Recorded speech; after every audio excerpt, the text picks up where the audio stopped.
Hello everyone and welcome back to my channel. Today we'll be continuing into part 2 of what if Goku and Gohan went Super Saiyan on Namek.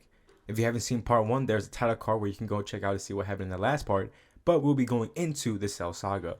Also, I own a Discord for anyone who wants to join and talk more about Dragon Ball with me and other viewers. Maybe give out some of your other ideas of what ifs, and maybe in the future I could do them. Check the link in the description down below. Without further ado, let's dive into part 2 of what if Goku and Gohan became Super Saiyans on Namek. Where we last left off, Piccolo is currently facing Imperfect Cell. They discuss and Piccolo learns a lot about Cell and how he has everyone's DNA, and that he is looking for the androids to absorb them to become his perfect form. Now with this, their fight could either go out the same or possibly Piccolo having the upper hand, but overall in the end it would play out the same with Cell managing to escape. After their fight, Gohan and Trunks would have headed out the time chamber after a month, and their strength did increase, but not as much as they would like. But if they had someone like their fathers to go in them with them, they would most likely definitely see a massive increase. Mr. Popo would catch up on the two on what is going on currently on Earth, and they are shocked to hear the fusion and Piccolo's newly increased power. They would wind up meeting up with Piccolo and would learn all about Cell and his goals. Piccolo would suggest that they head to Kame House in case the androids find Goku, as he is currently hiding there. So both Trunks and Gohan would head back while Piccolo would be on the lookout for the androids. Events would go on the same as Goku would recover from the virus and find Vegeta and tell him about the time chamber,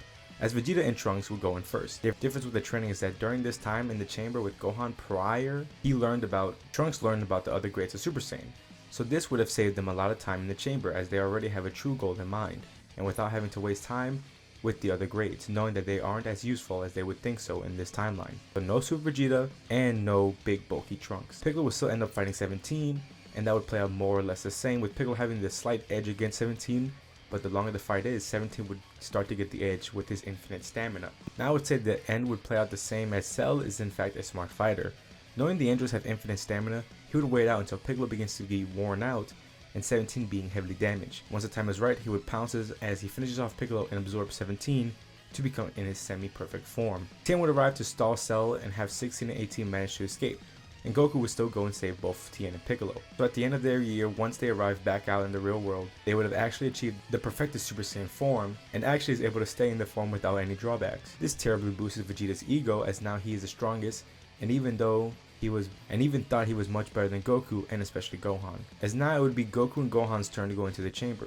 Now before we discuss what goes on between those two inside the chamber, back to the outside world, Vegeta and Trunks will still go on to face Cell, while Krillin gets the remote to destroy 18. The fight between Vegeta and Cell would be a lot more one-sided, with Vegeta being much stronger than in canon. But sadly, once Cell tells about his perfect form, this gets Vegeta going, as he is a lot more cockier than in canon. Trunks would start to stop him, but it would be no use, as Vegeta would stop him and Krillin would still destroy the remote as Cell manages to absorb 18. Vegeta would fight off a perfect Cell, but even with him being stronger, I don't think he would fare off well against Cell. It wouldn't be as one-sided, but Trunks would try to aid his father, and it does start off well, but Vegeta's pride overcomes him as he would slam Trunks away as he wants to face his opponent alone.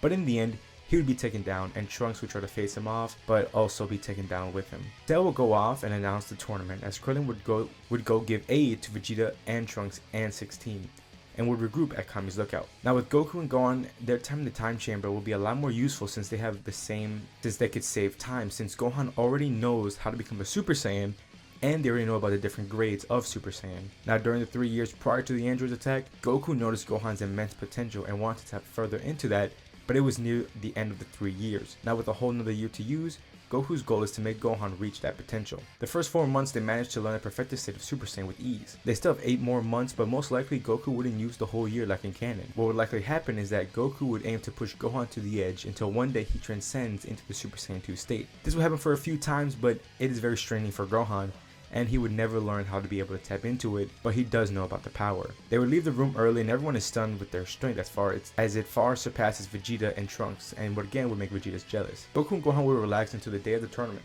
where everyone would arrive. Goku would be the first one to face off against Cell, and the fight would play out similarly to what it was in canon, as Goku still wants his son to fight off against Cell, so this would mean he would just hold back heavily during his fight against Cell. He would call it quits. Everyone would be shocked to hear that he picks Gohan to fight Cell. Everyone is baffled, thinking Goku's insane, but Gohan this time around isn't second guessing himself, as he has the confidence that he could do it. Throughout this story, with Gohan being a lot stronger and being a lot more used to having Super Saiyan, he has gained a level of confidence that he could handle anyone he faces and believes in himself more, but on the other hand, this gives him a level of cockiness that could be bad for him, as he has yet to have ever been humbled. He goes into the ring with Cell and their fight begins. They would go blow for blow, as their fight is much faster and quicker than the one everyone has witnessed with Cell versus Goku. Soon, though, the tides turn, with Gohan putting more energy into the fight, and it shows Cell struggling to keep up. The strikes from Gohan begin to hurt more and more, and with Cell being on the defensive. Gohan begins to get bored and feels like the fight is unfair, since Cell was worn out a little from the first fight. Gohan would ask for 2 senzu beans and give himself one, and also one to Cell. Everyone is shocked at what Gohan just did, but he and his father pay no mind to it, as Gohan still thinks he is very much capable of dealing with Cell. The fight continues as it rages on and on.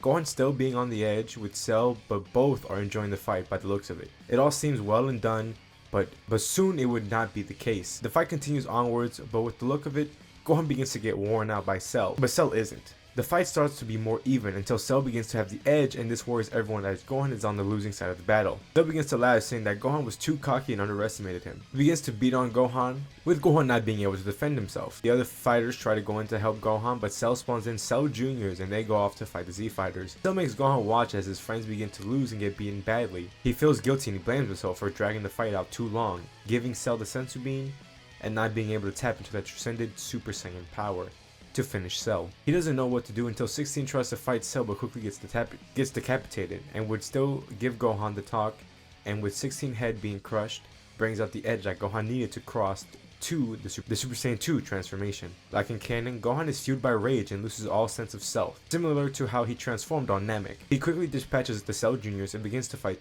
Cell, and would play out the same until Cell pukes out 18. Gohan still wants Cell to pay. This Gohan is stronger, yes, than in canon, but mentally when it comes to ending it, he is still the same. Even though things played out differently, he never learned that important lesson, which sadly still ends up with Goku sacrificing himself in order to save the planet. This takes a heavy toll on Gohan, worse than it did in canon, as he let his emotion and cockiness let it get the better of him. Cell will return, and Gohan quickly senses this and deflects the attack that would've struck Trunks. Now, being more level-headed, he knows what he needs to get done, and goes in to face against Cell once again. Cell has gotten an immense Zenkai boost, but Gohan, not being as damaged, having both arms, and stronger than his canon self, he has a good chance still. Instead of using his rage to make Cell suffer, he used it to make him focus on saving everyone and ending Cell. Gohan's strikes still damages Cell greatly, but Gohan wouldn't let up, as each punch he throws hurts more and more, even using so much force to slice Cell in half, and throwing his upper body into the air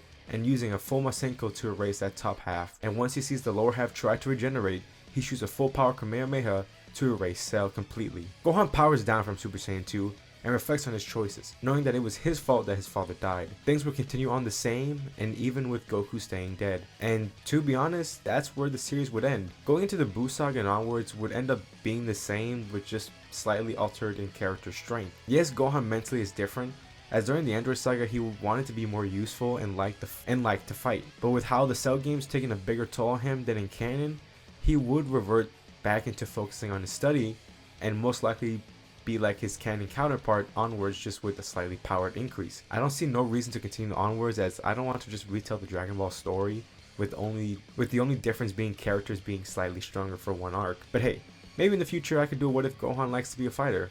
I don't know, it's just an idea.